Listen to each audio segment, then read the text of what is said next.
Suddenly, then I thought that this subject is my calling. The Americans are doing what they are doing right now. What is it that the Americans have which others don't have? Why is America dominating all the global institutions of the world? So even if like somebody who may not be opting PSIR, he would realize that he had to do so many areas where he actually is doing PSIR. It is basically a two-edged sword also. When you have large number of students appearing and writing the same paper, and it is a social science paper, then how do you get marks which is way better than the others? When you write an answer, then why is it that you get 300 plus marks while the other would get 250 or 230 marks? The whole syllabus is designed in general studies paper in such a manner that it has almost 80% overlap with the subject matter discussed in political science paper. A question was asked from caste in PSIR. But you know how it was asked? Why does a European Union and India free trade agreement is called mother of all deals? People actually make a mistake. They think that since they have studied polity, so therefore they can easily do PSIR. I'll tell you about my student who just qualified this year. The name is Rupam Arora. You know, what he did is something which is unthinkable, unimaginable. We also have a little rapid fire segment. Hello viewers, welcome to the third episode of The Optional Advantage. We hope that you thoroughly enjoyed and benefited from the previous two episodes. Today, we are going to be discussing a much sought after optional subject for UPSC mains examination. And you guessed it right, we are talking about the PSIR Optional. Joining us today is our expert faculty of PSIR at Drishti IAS Karol Bagh Center, Mr. Ashutosh Jha sir. Sir has over 14 years of teaching experience and has a doctorate in the subject with specialization in federalism. A very warm welcome to you, sir. Hope you're doing well today. Yeah, it's a pleasure to be here. And I would really like to thank the entire team for this conceptualization as well as the opportunity provided to me. Thank you, sir. Thank you for joining us. So, sir, before we get into the strategizing part of the optional paper, I would like to ask you what drew your interest into PSIR and what was that exact moment when you realized that, this subject interests you more than normal? See, when I started my studies post matriculation, for my intermediate, I had opted science. Like anyone who would opt science, especially in the village that I belong to, people mostly prefer science courses for their intermediate because they think that the career that is available for them is either in the engineering sector or in the medical sector. But from my school days itself, there was this realization that I thought that I had was that I was more keen towards observing the social realities, which means I always wanted to trace the social realities, how they are shaped up, how power are shaped in societies, how does all these resource distribution, power, politics, how do they play? So I was actually someone who was having a very keen interest in politics. And I would say that this interest emerged during my high schools or later stages. So once I was done with my intermediate, then I thought that the calling is definitely towards a social science subject. I never knew that it would be political science because by that time I had no idea that there is a discipline called political science, which is going to offer us so many insights and so many revelations about how is power organized, how is resource distributed, how can you actually ensure justice in society. So these were the things which were actually very new to me. So when I was familiar, I was made aware about the subject, then suddenly I thought that this subject is my calling. So, I was basically trying to see that which subjects would be more suitable to me. So I had some alternatives, but then I thought that as per my temperament, this is the subject that will suit me more. And then there were some people who advised me, who are, you can say, my lifelong mentors, who were actually my teachers in the discipline. So when I met them and when they actually told me about the subject, they told me about how this subject is going to help me in my career if I choose, and this showed me so many pathways. And then I finally realized that, this is where my calling is. And so I stuck to this subject so that whatever I studied after my intermediate, it was all political science. All right, sir. So it's been like quite a few years of mastering and commanding over the subject now. You can say that, but it's just that we have designed a system in our education, and I wanted to see that up to a point where the system does not say that now there's no more availability of pursuing the subject anymore, I try to go and reach up to that place. So, we have interacted with thousands of students and aspirants at Drishti IAS. Why do you think PSIR is, suddenly gaining momentum, as in people are really looking forward to taking PSIR as an optional subject? And also, people call it the most integrated optional discipline. So, what are your views on that as well? I would say that the proof of the pudding is in the eating. So, if you look at the results in the UPSC, now if suppose I am an aspirant, so what is the first thing I'll look to? I'll actually look forward to a subject where I would see that the subject is dishing out toppers year after years. There are a large number of students who are basically in the selected list with ranks which are between like 50 or within 100. So that's the first thing. Now you could actually see the same trend in the university admission process as well. You will see that political science cutoff is always very high. There has been time when there used to be no CUET, when it was the merit based process. Political science in some colleges of the university, Delhi University I'm talking about, had even gone to the extent of 100%. And that tells you the popularity of the subject. Now, why is this the case? I think it's very simple. For a student, when he is very uncertain that what pathway he chooses for his life, I think political science offers him so many pathways. And being a student of political science trains you better to understand the social reality, the finer realities, that how or which law governs the social relations, the manner in which the policies are decided. So, suppose we want to know that why is it that the Americans are doing what they are doing right now? What is it that the Americans have which others don't have? Why is America dominating all the global institutions of the world? So I think political science is a subject that gives you a framework to analyze all these why. So if you want to know that why caste is a very important means of mobilization in Indian politics, now I don't think that there's any subject which gives you an insight better than political science. So I think people now have realized that this is one area which is going to give them so many finer nuances of understanding society, politics, even I would say international politics, international affairs, public policies, administration, governance, and therefore there is a liking for it. As far as UPSC question is concerned, why do people prefer PSIR in the UPSC optional? I think the selection says it all, because there are large number of students who would be writing even this year their main examination with PSIR as the optional. But the most important thing is that the manner in which the whole syllabus is conceived in UPSC. Now that conception of the syllabus had a very strong overlapping of PSIR syllabus with so many other core areas of the UPSC syllabus. So whether I talk about paper 1, paper 2, paper 3, paper 4, you could actually see that PSIR and the knowledge of PSIR, or maybe the understanding of PSIR, is ingrained in all these areas. So there is a stamp of PSIR. So even if like somebody who may not be opting PSIR, he would realize that he had to do so many areas where he actually is doing PSIR, or he's trying to understand the areas which are basically part of understanding of PSIR. So as a matter of fact, students realize that if they take PSIR, then there is a very strong overlapping with the general studies. So preparing these 500 marks also gives them additional preparation of roughly 500 marks, which might be, or 400 marks or 300 marks, which might be from the general studies side as well. So, that's the integration. Now, a person who has studied politics and who understands how different laws govern, political laws that governs your political behavior, now he could also have so many dimensions to analyze one phenomena. Now, when you become multidimensional, when you have an interdisciplinary approach, then that approach also helps you exceptionally well when you write your essay papers.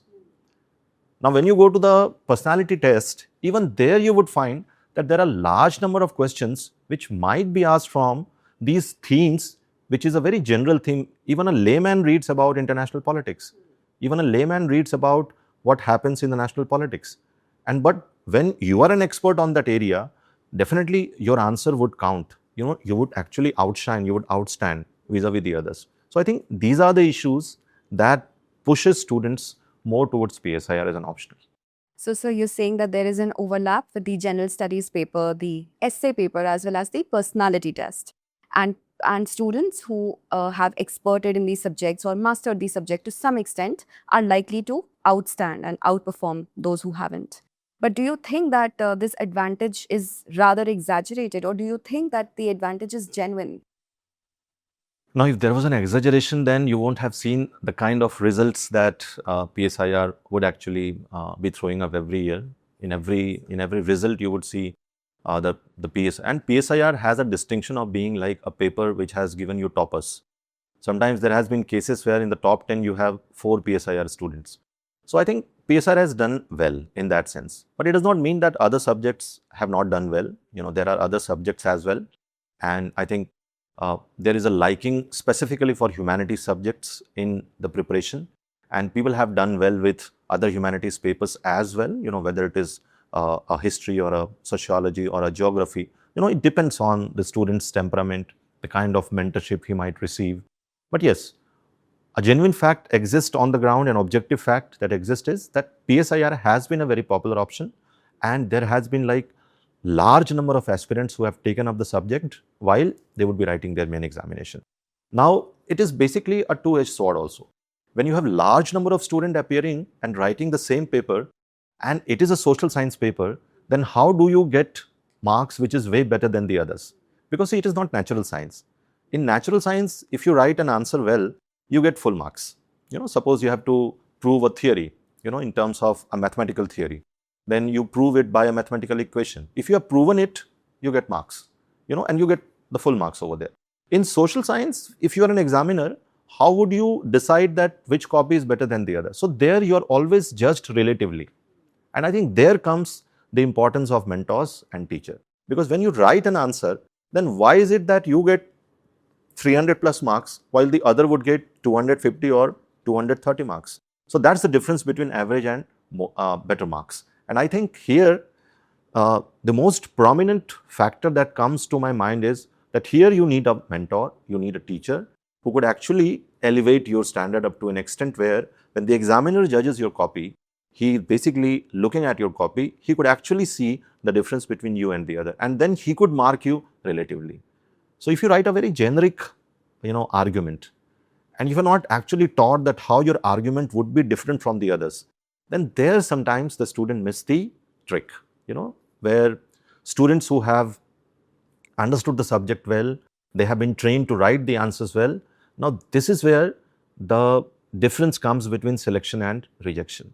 So I think, yes, if you say it is exaggerated, I don't think it is exaggerated, for a point of view where I have an objective proof for it. And other, I would say that, yes, this subject actually demands better guidance, especially because if there are more students appearing in the examination, there would be more people who would be writing the same subject. And since in that subject you have to perform way better than the others, then your answer has to be different or maybe a bit different from the others. That's where, our work begins. Yes, sir. So you have just mentioned about certain factors that you need to incorporate to distinguish your answers from the others. And the competition is immense in this particular paper. I would like to ask you, how does a student score good marks, like a real good score? What is considered a good score in PSIR, first of all? And how can a student ensure to score that good mark? And of course, what are the distinguishing factors that would make one student's answer stand out from the rest? So when you see a good score in PSIR, I would say anything above 310, 315 is considered a good score. And it is achievable. It's not as if that I am giving you a very exaggerated figure. Now, when you look at 310 plus score in the scheme of the examination, so I'm saying that this is going to elevate you into top 10, top 20, top 50. This is what I'm saying. This is what an optional can do for you. Now, when you say that how students has to be mentored to write a good answer. Now, when I say what is a good answer basically is an answer which is very, very analytical, because PSIR as a subject is an analytical subject. It's a social science, and therefore your answer demands a good analysis of the question that has been asked. Now, with that analysis, what do you do? Now, there the teaching comes into play, because what you have read in the theoretical part, that theory A, when you are writing an answer on theory, you have to connect the relevance of the theory in the present era. So, if you are writing about anyone, suppose you are writing about Plato and his idea. Now, how can you finally have a linkages with Plato's ideas, and could you say that this idea is relatable in the present time? Now, that relation has to be understood. That point of view has to be very clear to the student, because that gives you a clarity. Now, if you are writing your answer with proper linkages, so A, the reference of an author, an expert in the discipline, that has to be there, because you are writing a subject answer, discipline answer. So, a good answer would not only be an answer good in content, a good answer would also be an answer that is good in academic references, good in showing the relevance of the idea if it is a theory, plus good in showing what you have made out that idea to be, an idea which you think is relatable to the present moment time, because most of the theories has to be understood as if they have been theories which are peerless, and therefore that idea has to be subsequently shown on the paper as well. If you're writing an answer from the second part of the syllabus, which is like part B of paper 1 and 2, now that is a paper where you have to show what you have learned in the theory. So suppose I am writing an answer on a foreign policy, which is an answer on India-China relation, which is an answer on India-America relation, then I have to make use of the theories that I have learned. I have to understand what does realism say. No, so I have to tell that this action is a realist action. This action is an action that I can interpret from the Marxist point of view, from the Marxist interpretation of international relations. Now, this is an argument that I can make from the feminist interpretation of international relations. Now, this is what I say is a good answer, an answer which is well connected, and an answer which reflects your overall understanding of the paper. So, an answer is not an answer which is just merely an answer for the sake of writing an answer regarding the content of that particular answer which has been asked.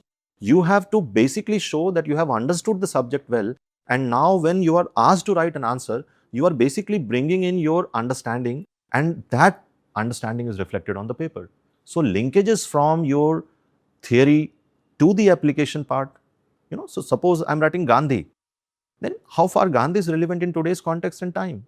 I am writing about justice, social justice. How is Ambedkar relevant to basically make that argument and point about social justice? Now, I have to bring this point of view in my writings as well. So, if I am writing anything on Indian politics, I have to strongly connect it with the theories that I have learned. That will actually fetch me more marks. And there are some times where, suppose I am writing an answer on separation of power. So, I am just giving you an example for that. Now, on separation of power, if I just make a diagram so that I can show different, arms of the state which have been given a domain to operate, now that would definitely magnify the beauty of my answer.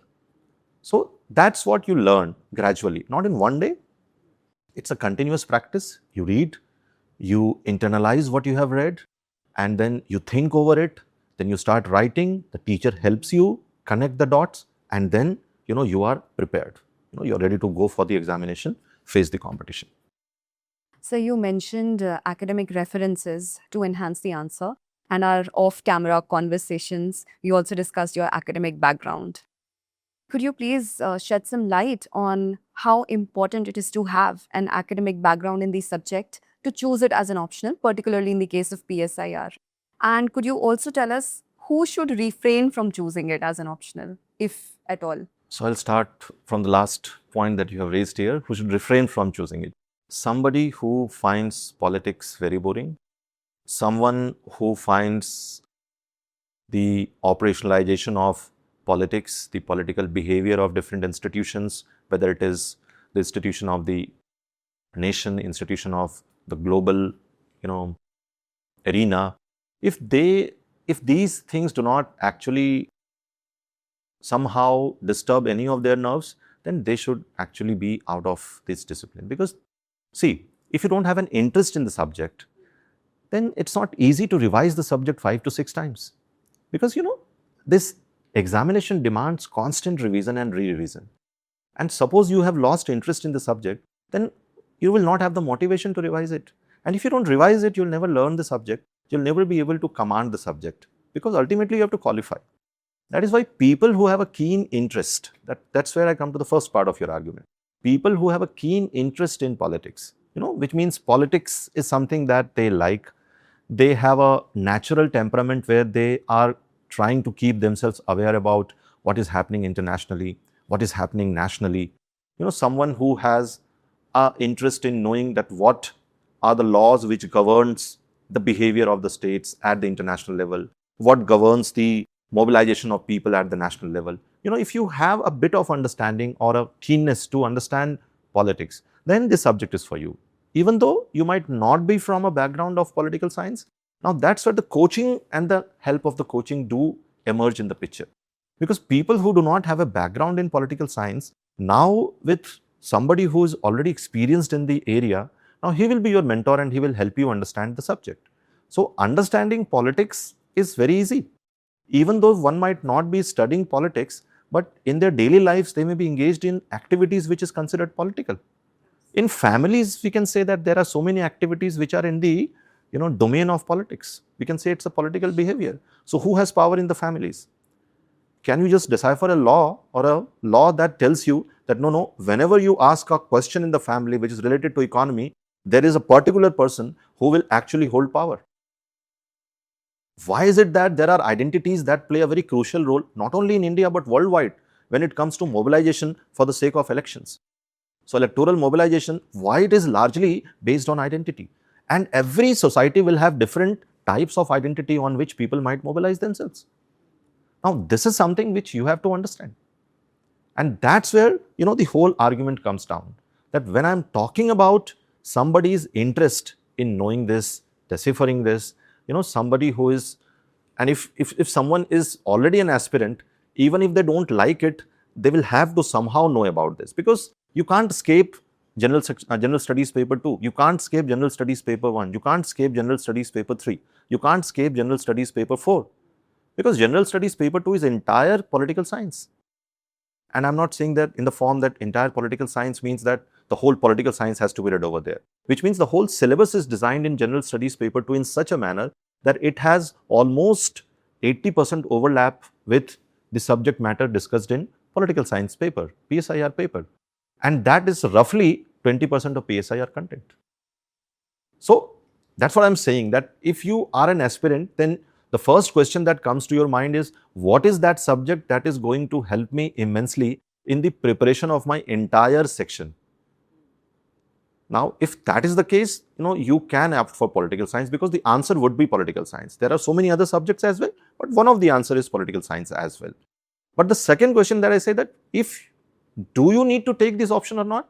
You need to take this option only when you have an interest in the syllabus, the content of PSIR. If somehow you think that this content is going to make the whole reading boring, there is boredom that you're going to get after reading this, because you're not somebody who's so keen for understanding politics and the different theories and the different applications of it, then definitely the subject is not for you. So this also brings us somewhere to the importance of newspaper reading as well, because a lot of what is happening around the world will catch our interest through the newspapers. Some aspirants think that if you are keeping current with the newspapers and you are preparing your current affairs well, then that's half the battle won.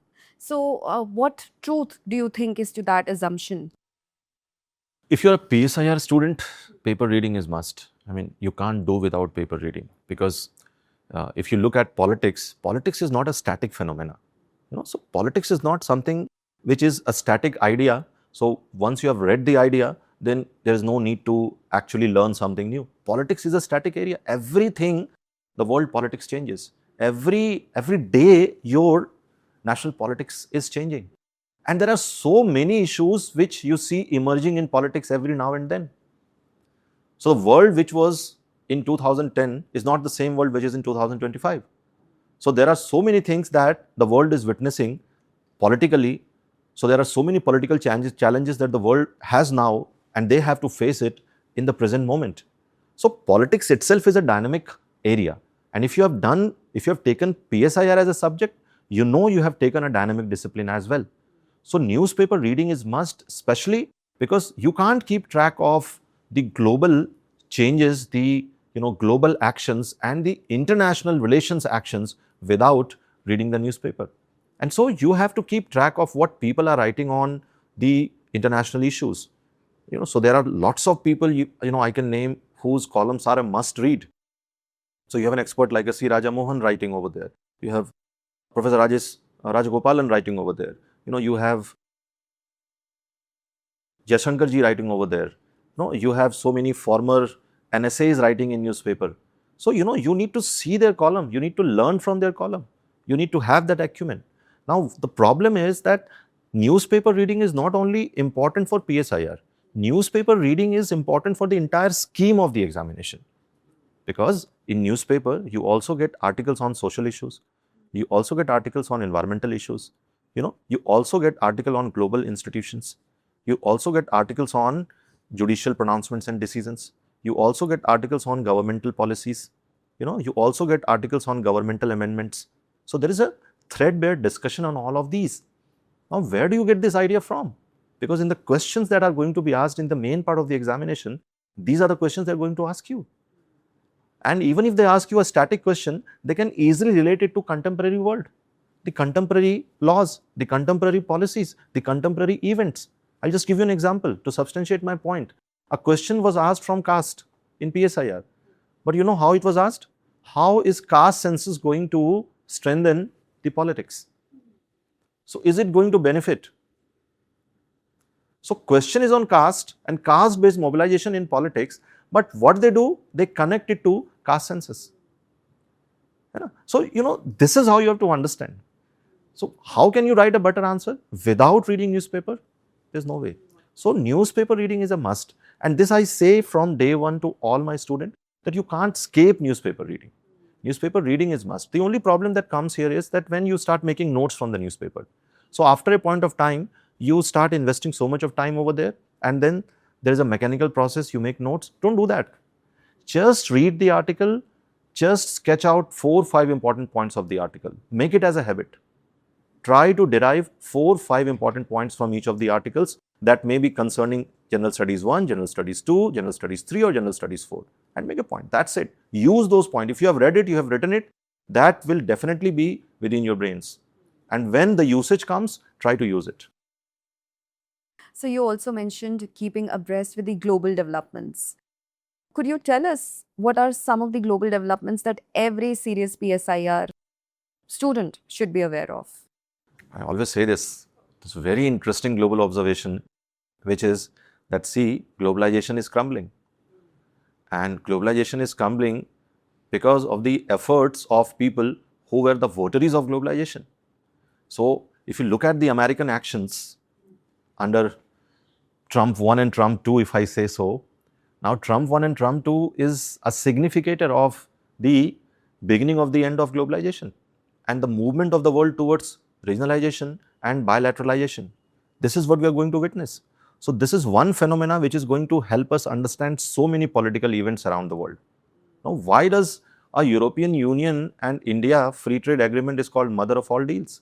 Why is there so much of this media exposure to this issue? Like, why is media covering this issue so much? Because, the world is actually changing and we have to understand that change. We used to talk about the choke points because globalization needs a very free trade. Globalization needs a very free flow of goods and commodities. You need the supply lines to be very, very choke free. Now, what do you see? The Strait of Hormuz has given you a point of view where you can now see that all the choke points of world will be under the surveillance of the countries who might be somewhere around them. Look at the Nicobar project that India is trying to build. Now, don't you think that this is a project which is also looking at the Strait of Malacca, which is also trying to see that India should not lose its strong sort of advantage that it has to actually in future use Strait of Malacca. And they can use it in so many different ways. Chinese call it the Chinese dilemma, the Malacca dilemma. So, these are the important things we cannot miss today. And these are the areas which anybody who is looking at international politics, they will definitely see. The evolution of Quad, for that example. Now, Quad, what does it signify? It signifies just a simple fact to us that America now is no more in the same situation of being the policeman of the world.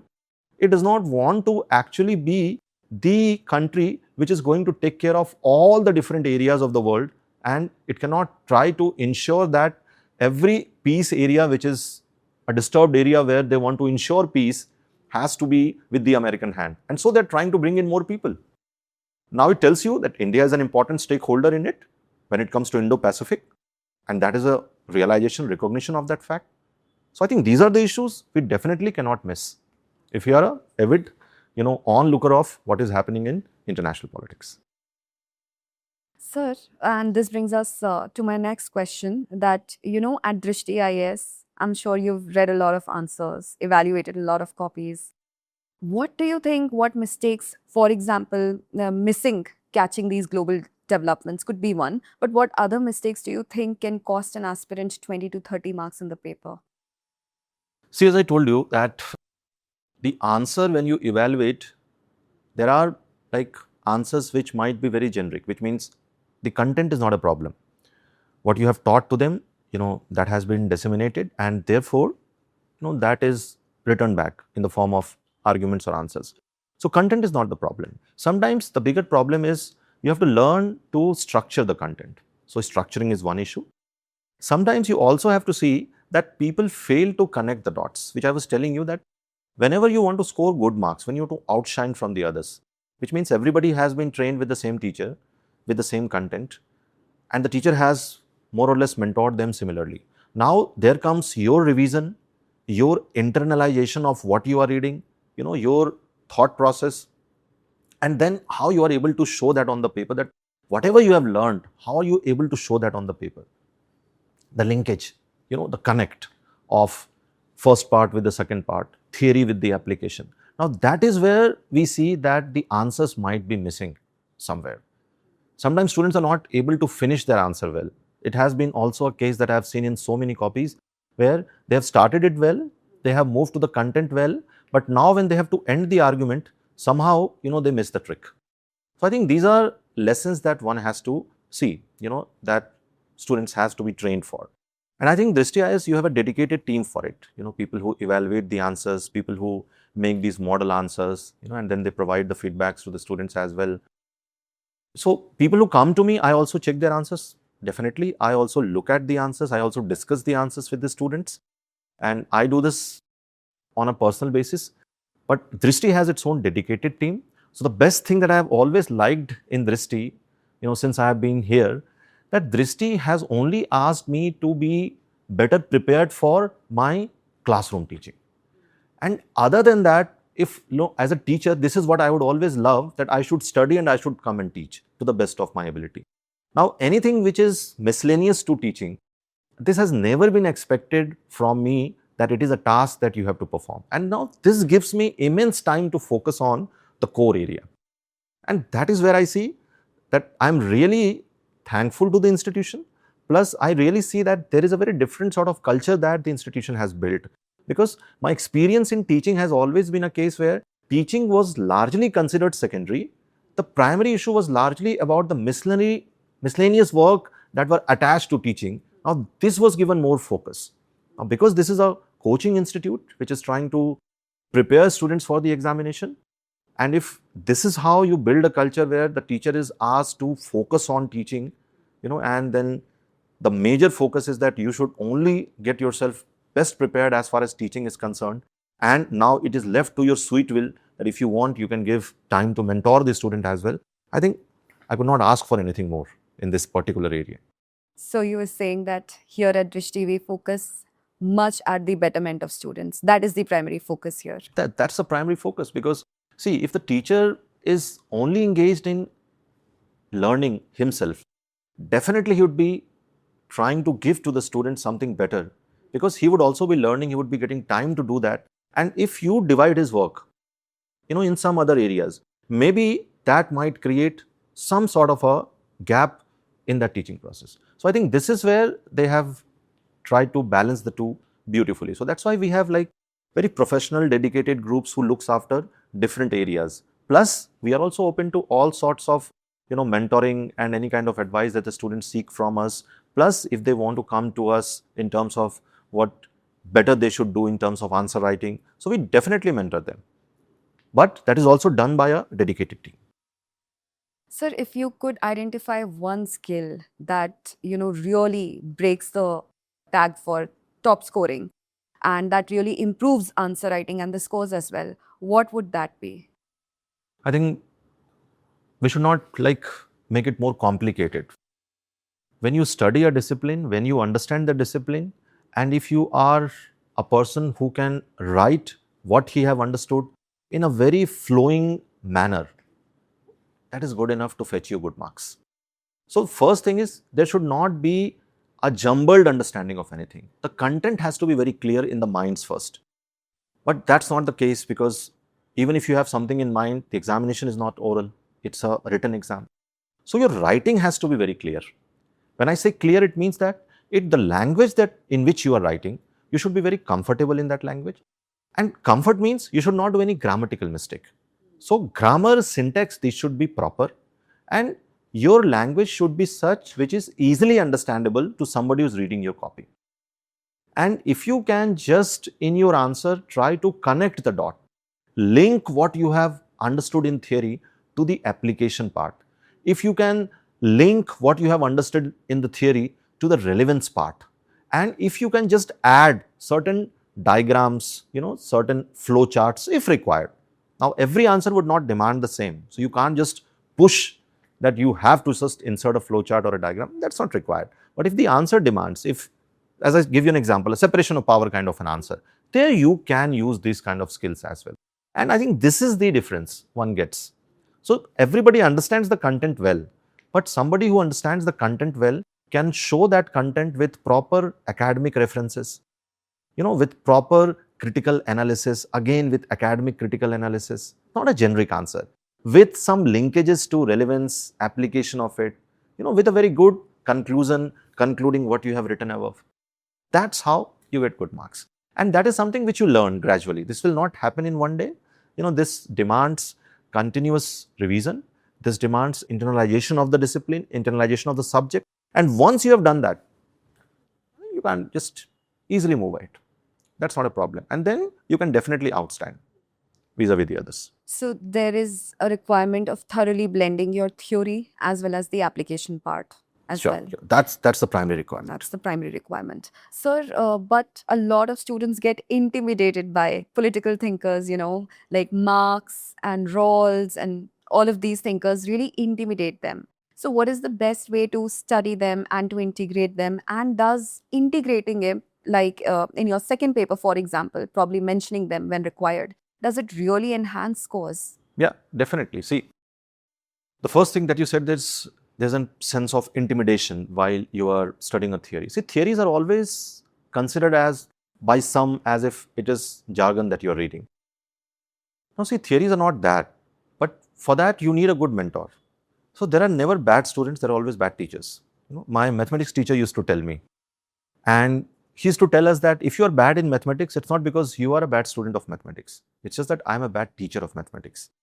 So that is something which has been ingrained in my mind. So if I'm teaching theory or if I'm teaching political thought, which is like the ideas of a person, a philosopher, an expert, then definitely I have to understand that theory first on a plane which is the most simpler plane, or something that I can communicate in a language which is easily discernible to somebody who is just a student, who has just passed his graduation or maybe in his graduation.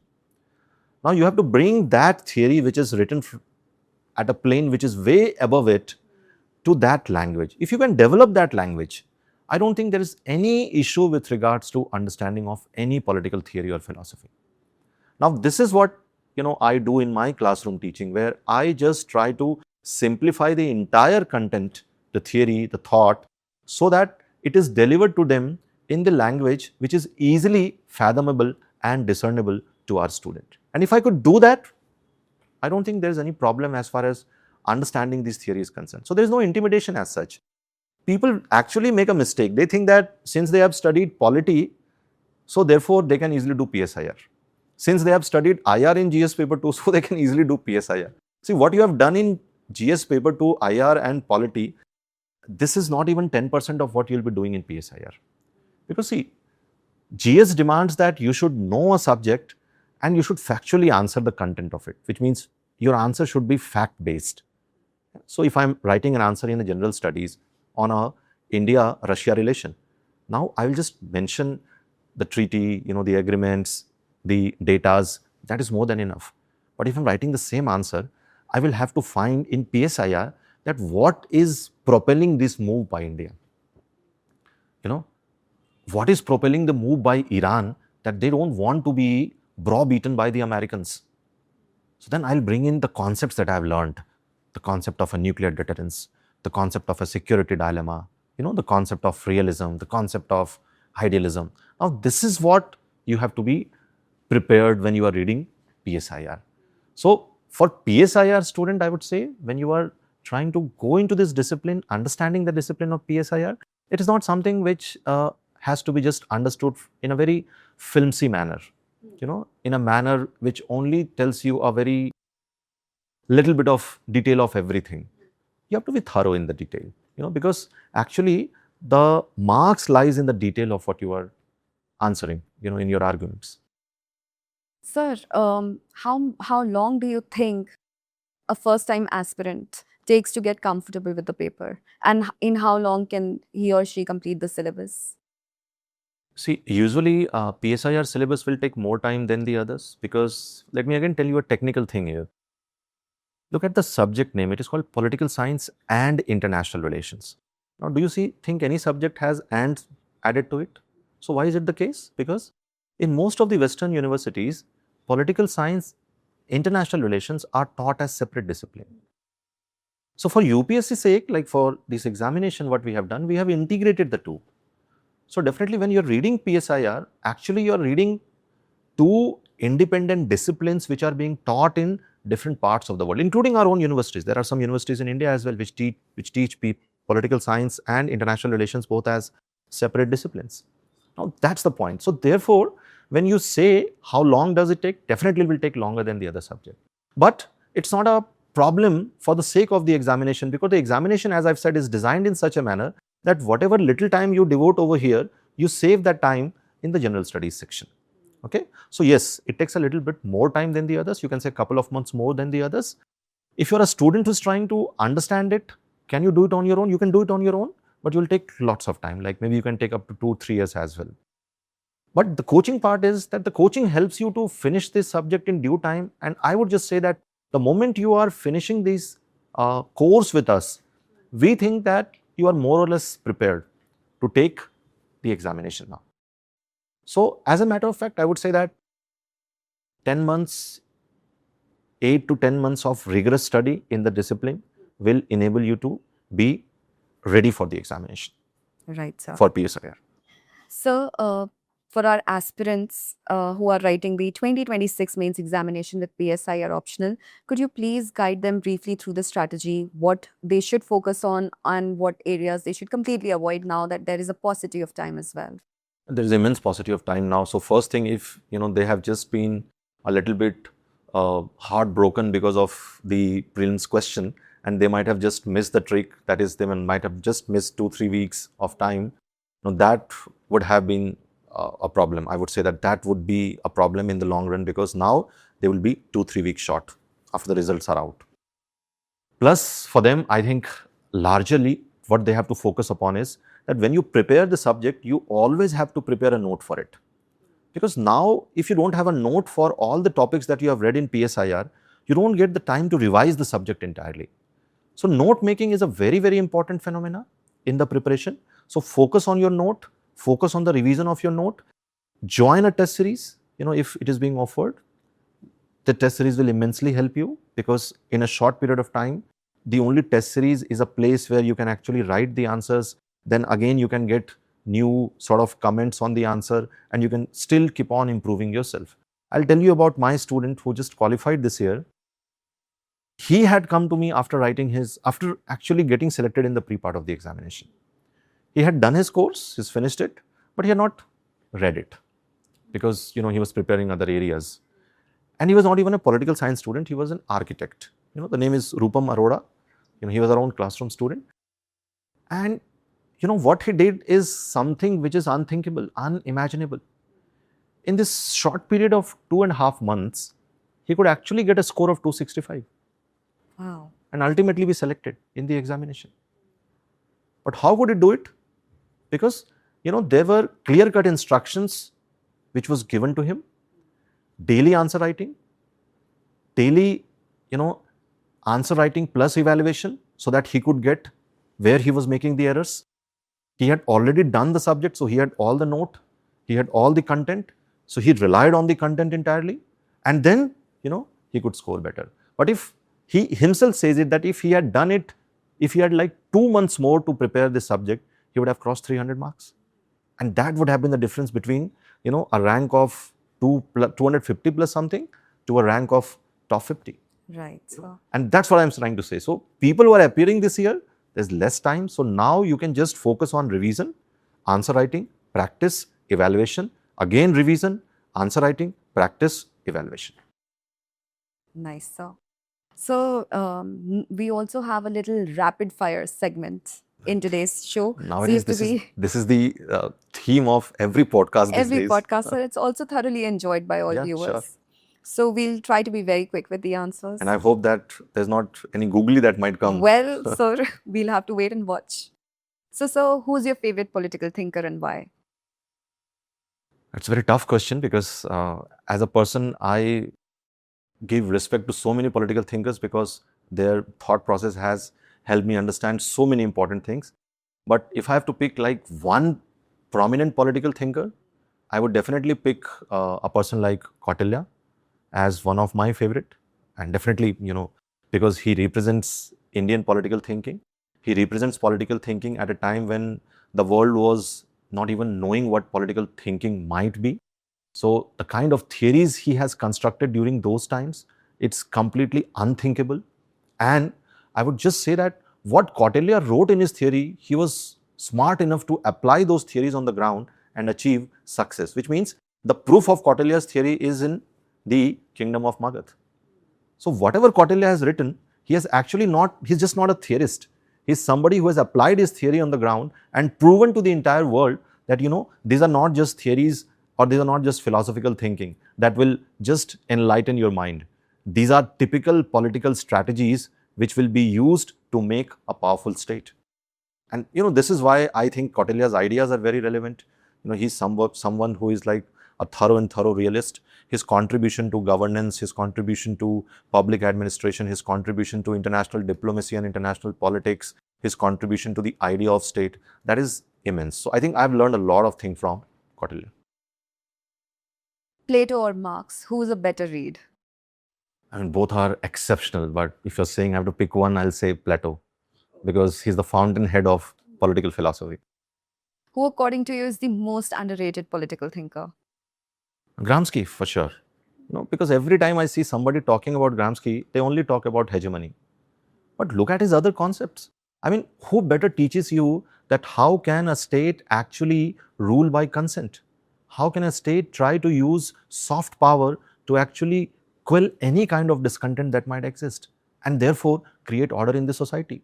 So his concept is more than hegemony when he talks about organic intellectuals. It's an exceptional idea. So I think Gramsci is an underrated thinker. There are so many areas of Gramsci which people are not talking more about or people are not much familiar with. But Gramsci has so many important things to offer, especially because, he moves away from that economic coercive idea of Marx.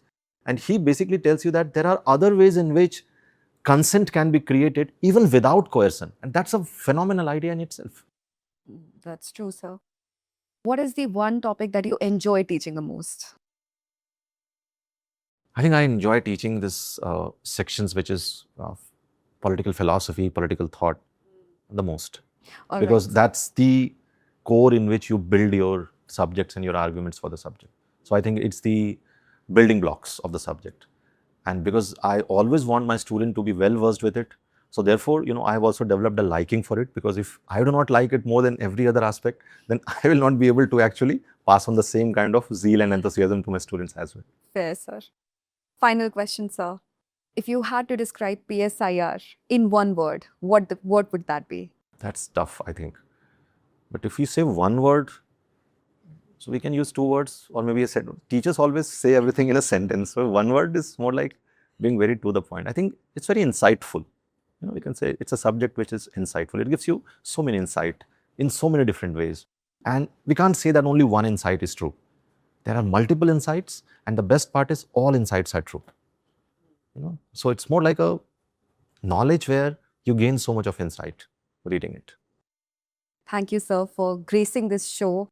And sir, I have to admit, talking to you was absolutely insightful too. And I'm sure a lot of our upcoming aspirants, people who are appearing for 2027, 28, I'm sure they're very convinced to choose PSIR. Thank you, sir, for your amazing views. My pleasure, my pleasure. Really enjoyed the entire conversation, and I really appreciate your entire team for conceptualizing this, and I really thank Drishti as an institution for providing me this forum, this platform, the opportunity so that I can communicate with a larger audience. Thank you so much, sir. Dear viewers, I hope you found today's episode as enjoyable as we did. If you like it, kindly stay tuned for more. Hit the like, share, and subscribe button and press that bell icon. Thank you for watching. For more informative content, like share and subscribe, and do not forget to press the bell icon to get the notifications.